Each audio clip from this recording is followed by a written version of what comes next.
Olá, nono ano, tudo bem? Hoje nós vamos começar então falando um pouquinho sobre um conteúdo novo, tá? É o último capítulo do nosso livro didático, tá? Da nossa apostila. Nós vamos trabalhar da página 56 até a página 59. Então, se vocês já quiserem ir se organizando, tá?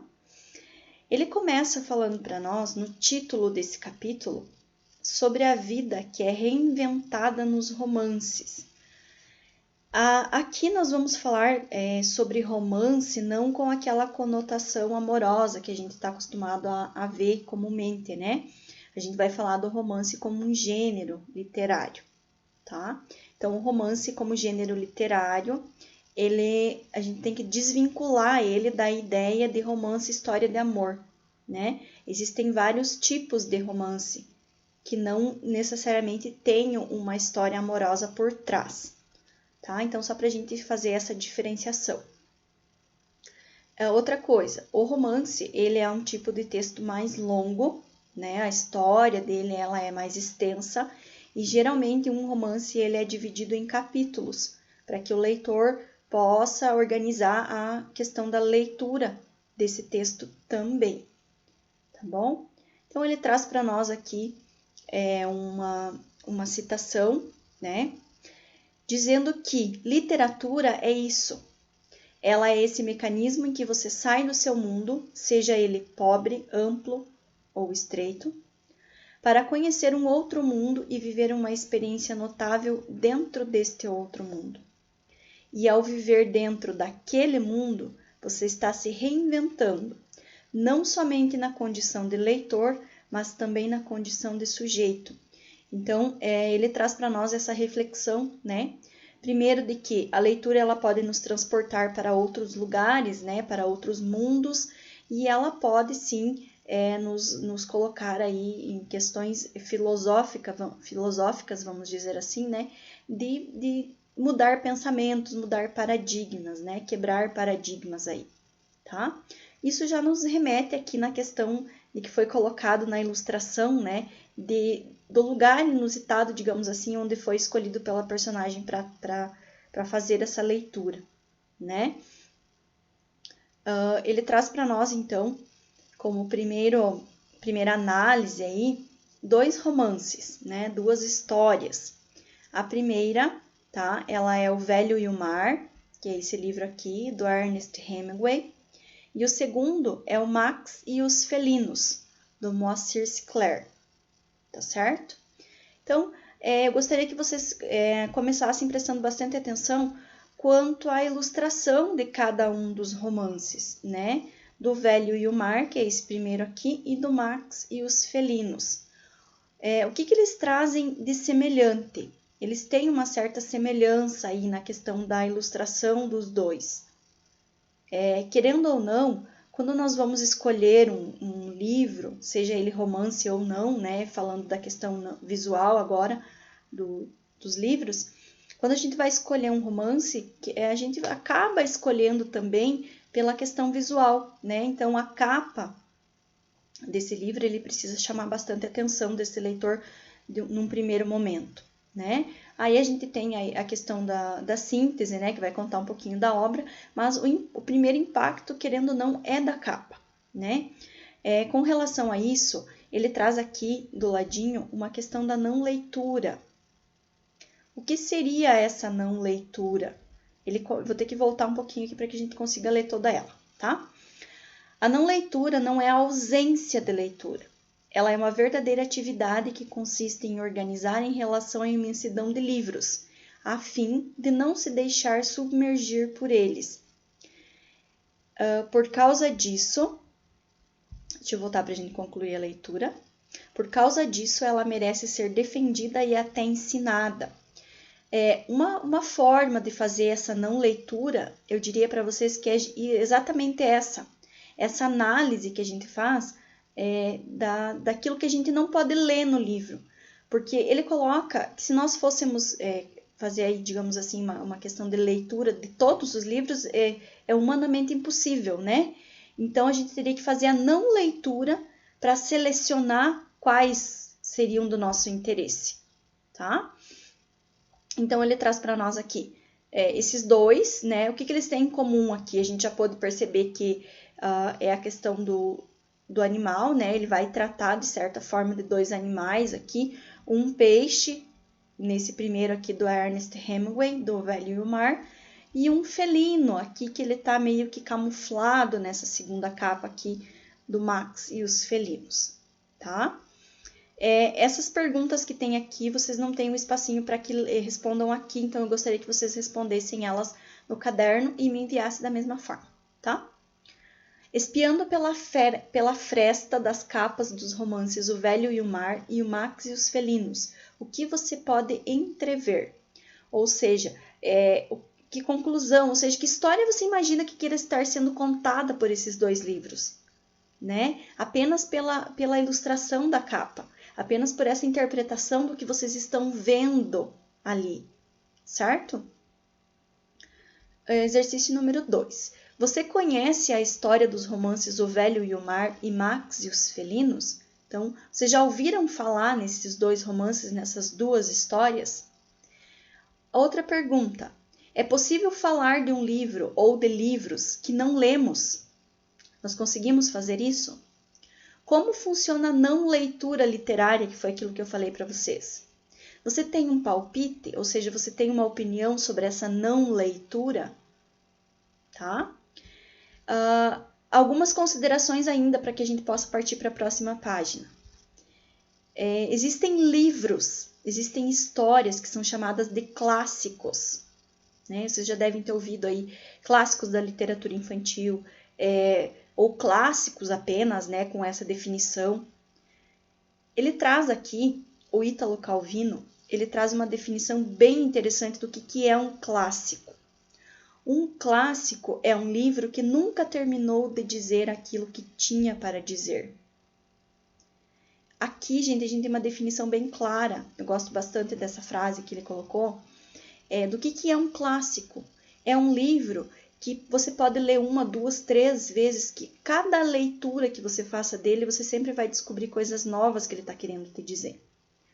Ou se você fizer a leitura dele em diferentes, digamos assim, leu na tua adolescência, leu na tua infância, leu na tua adolescência e vai fazer uma leitura depois de adulto. A interpretação da mesma história vai ser diferente. Isso torna o livro atemporal. Ou seja, ele não tem uma época definida para leitura. Digamos assim, esse livro aqui era do século passado, hoje não me diz mais nada. Né? No tempo, na atualidade que está agora, digamos assim, o livro não fala mais nada, porque ele fala de coisas que já aconteceram, ele fala de fatos que já não fazem mais sentido. Né? Então, o clássico, ele é atemporal, ele fala de personagens, ele fala de histórias, ele fala de sentimentos que não deixam a humanidade. Então, isso é um livro clássico, isso é uma história clássica. É aquele livro, aquela história que sempre tem o que dizer, né? Ele traz para nós aqui a questão essa questão, né, no caso da não leitura, dirige-se particularmente aos leitores que ainda não leram esses clássicos, né? A não leitura ou a leitura desses clássicos. Os que já estiveram no barco minúsculo no meio do oceano com uma fera e um homem ou pescaram em alto mar junto com um velho solitário podem participar com suas impressões sobre as obras ou dando palpites. Algum de vocês já leu um desses dois livros? Tá? Me respondam aí também. Agora ele vai falar um pouquinho sobre as capas dos livros, né? Eu vou ter que voltar aqui porque ele não puxa a página inteira, tá, gente? Então, aqui embaixo. As capas dos romances O Velho e o Mar e Max e os Felinos sinalizam para o leitor que os dois romances fazem dos animais, um peixe e um felino, um animal escrito. De certa forma, uma análise cuidadosa das imagens leva a pensar também sobre o sentido dos termos animalidade e humanidade. Essa questão do animal escrito, eu acho que eu vou dar, de repente, um exemplo que provavelmente, se vocês não leram, assistiram a versão do filme, então, enfim, né? Na história da Alice no País das Maravilhas, nós temos o coelho, né? E esse coelho é digamos assim, um exemplo desse animal escrito, certo? Porque nós temos, diferente das fábulas, né?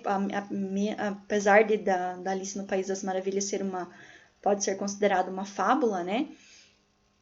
É o animal escrito, digamos assim, aquelas características que o animal tem dentro da história, né? A função dele, o papel dele ali para o desenrolar da história, né? Tem o gato também, né? Que aparece também na história da Alice. Então, esses animais escritos, é isso que ele está querendo dizer para nós, que aparece também nesses dois romances que a gente vai analisar, tá? E ele coloca também dois termos, animalidade e humanidade, tá? Esse pensar conduz a perguntas filosóficas, vamos dizer assim, né? O que é um animal? O que é o humano? Como vocês conseguem responder a essas questões, né? Do que é uma coisa e do que é outra, tá? Vamos fazer a leitura aqui desse trecho aqui na lateral, para depois a gente voltar lá para o exercício número 4. Os animais, sob o olhar humano, são signos vivos daquilo que sempre escapa à nossa compreensão. Radicalmente outros, mas também nossos semelhantes, distantes e próximos de nós. Eles nos fascinam e ao mesmo tempo nos assombram e desafiam a nossa razão. Temidos, subjugados, amados, marginalizados, admirados, confinados, comidos, torturados, classificados, humanizados. Eles não se deixam, paradoxalmente, capturar em sua alteridade radical. Vejam que aqui foram classificados de diversas formas esses animais, né? Muitas vezes, digamos assim, elas se excluem. Ou eles são uma coisa ou eles são outra. Ou ora eles são uma coisa e ora são outra. Essa dualidade em que eles podem se encaixar, né? É uma coisa assim bastante reflexiva, né? Para a gente pensar e poder responder o que seria essa animalidade, o que é o animal, o que é o humano, né? E se formos partir aí do princípio de que o homem é um animal racional também, né? São perguntas aí que nos fazem pensar. O exercício número 4. O felino, ilustrado na capa do romance Max e os Felinos, está camuflado. O que é a camuflagem, né? Então, ele coloca que na camuflagem o animal tem a vantagem de poder se confundir com o ambiente, né? Então, ele coloca a camuflagem, ele traz também sobre o mimetismo, né? O mimetismo é quando o animal se parece com outro animal. Então, no caso do Max e os Felinos, ele está camuflado, porque ele se confunde com o ambiente da capa. Ele está perguntando assim, se vocês concordam com essa afirmação de que ele está camuflado, né? Então, a gente tem que pensar que nós estamos falando assim no universo de literatura, onde, querendo ou não, existe aí, né? Independente da forma, do tipo de romance, vai sempre existir a questão da fantasia, né? De uma forma ou de outra, tá? Exercício número 5. Compare a ilustração da capa de O Velho e o Mar à imagem que ilustra um trecho desse romance para concluir. Por que a capa mostra apenas a cauda do peixe? Por que lá na capa do Velho e o Mar ele aparece só a cauda, né? Não aparece o peixe todo. Então, ele tem aqui uma definição, né? Um trechinho que diz assim: mede 5,50 metros da cabeça à cauda, disse-lhe o pescador que estivera medindo o peixe. Tá? Vocês têm uma ilustração aqui do Velho e o Mar. Aí na apostila de vocês vão conseguir enxergar toda ela. Aqui eu tenho que estar mexendo para que vocês consigam acompanhar. Certo? Aqui ele fala um pouquinho. Eu vou ler aqui o trecho que está aqui na lateral também, falando sobre o autor. Tá? Ernest Hemingway nasceu em Oak Park, no Illinois, em 21 de julho de 1899. Em 1953, ganhou o prêmio Pulitzer com a obra O Velho e o Mar, e em 1954, o prêmio Nobel de Literatura. Romances como Adeus às Armas ou Por Quem os Sinos Dobram, além do já citado O Velho e o Mar, consagraram o autor como um dos mais importantes escritores do mundo. Em julho de 1961, então muito doente e perturbado, suicidou-se. Então teve um final trágico, infelizmente, né? Um grande autor com prêmios aí renomados, né? Prêmios internacionais reconhecidos no mundo todo, mas que infelizmente acabou tendo um final trágico, né? Em 1936, Ernest, então um repórter, escreveu para a revista Esquire um pequeno artigo em que descrevia a aventura de um velho pescador cubano em sua luta para fisgar e trazer à terra, preso ao seu bote, um marlim gigantesco. O embate durou 2 dias e 2 noites. A história de Santiago, como Hemingway se referia a ela, foi retomada em 1951 e se transformou em O Velho e o Mar. Então vejam que muitas vezes o processo criativo de grandes obras, ele não é um processo rápido, né? Assim como a própria obra, ele é um processo longo, né? E um grande sucesso, como você pode observar, certo? Vamos então para frente. Aqui, gente, então depois de responder essas perguntas, aqui até a página 57, vocês vão fazer a leitura, tá? De um trecho do romance O Velho e o Mar, tá? Então, ele começa aqui na página 58 e ele se estende até a página 59, tá? Então, são 2 páginas de leitura para que vocês façam, tá bom? Então, nós vamos combinar o seguinte: vocês vão responder essas questões que eu propus para vocês anteriormente, né? Antes de falar do próprio texto aqui, tá? Vão fazer a devolutiva para mim, como vocês já estavam fazendo anteriormente.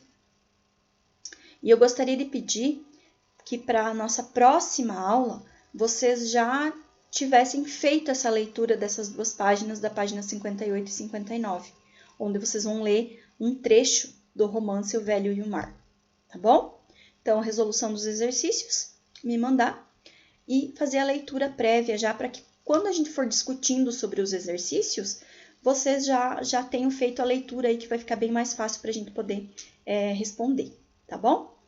Outra coisa que eu queria propor para vocês, além dos exercícios, é que vocês fizessem, todo mundo, eu acredito que todos vocês devam ter pelo menos um livro em casa, né? Que vocês fizessem aí uma pequena descrição desse livro que vocês têm, mas falando apenas da capa, né? A nossa não leitura literária, digamos assim, certo? Então, o interessante seria que vocês fizessem isso através de um pequeno vídeo, né? Para que eu pudesse observar também de forma visual, né? A capa, o livro que vocês estão me apresentando, né? Vocês teriam que, como se vocês estivessem contando a história do livro apenas pela capa, tá? Pode ser um livro que vocês já leram, pode ser um livro que vocês ainda não leram, que vocês só têm em casa, mas que vocês ainda não leram.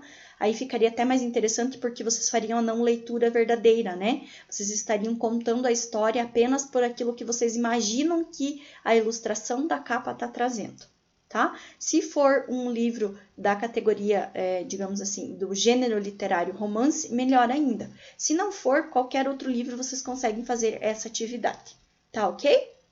Então, gente, qualquer dúvida que vocês tiverem quanto à resolução dos exercícios, vocês podem me chamar, tá bom?